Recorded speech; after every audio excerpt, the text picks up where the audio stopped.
There are very few classes about which students can say their exam was delicious.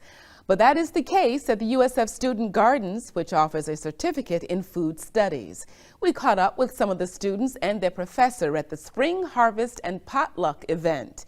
Here, in their own words, is how it went. Since it's Introduction to Food Studies, I'd like for them to develop an understanding through doing, through actually gardening, about how food is produced and the importance of our food systems.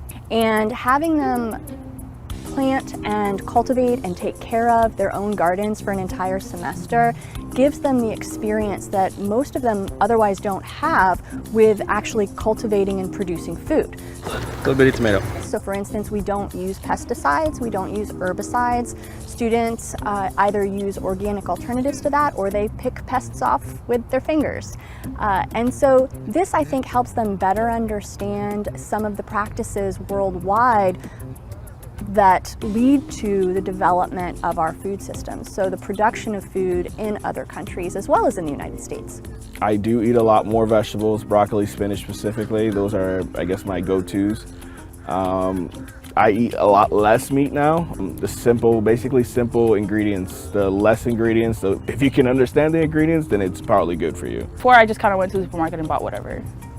But now, now that we've learned so many things about the food industry and things like that, it opened my eyes. So now I actually want to see what I'm purchasing. This season they're growing tomatoes, which is actually our first season growing tomatoes for this class at the Botanical Gardens, and it's been very successful. Tomatoes can be difficult to grow, and so I warned them of that, and they have been vigilant in taking care of their tomato plants and the companion plants that accompany those plants. So for instance, cucumbers and onions and arugula and lettuce and carrots, all of the things that they'll be harvesting today. It was exciting. It was very exciting. It popped up probably like last week, and then it just grew and it didn't stop.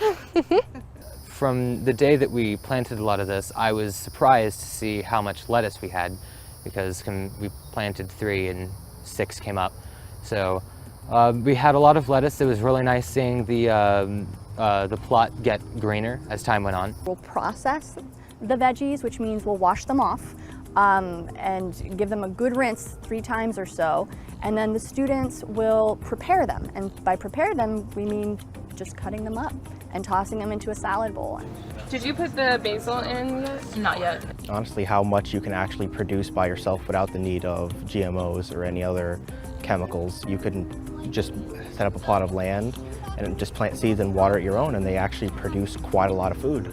A hands-on experience in the dirt. Well, first, many students have never actually planted anything before or harvested anything before. So for some students today, when they pull up their carrots, that's the first time they'll actually see a carrot come out of the ground in person. And based on their comments in the past, I think it significantly alters their understanding of their relationships to food. And so touching the dirt, cultivating the dirt, removing insects from plants, gives them understanding of what it means to actually grow food and then consume that food, something that we don't have many opportunities to do today.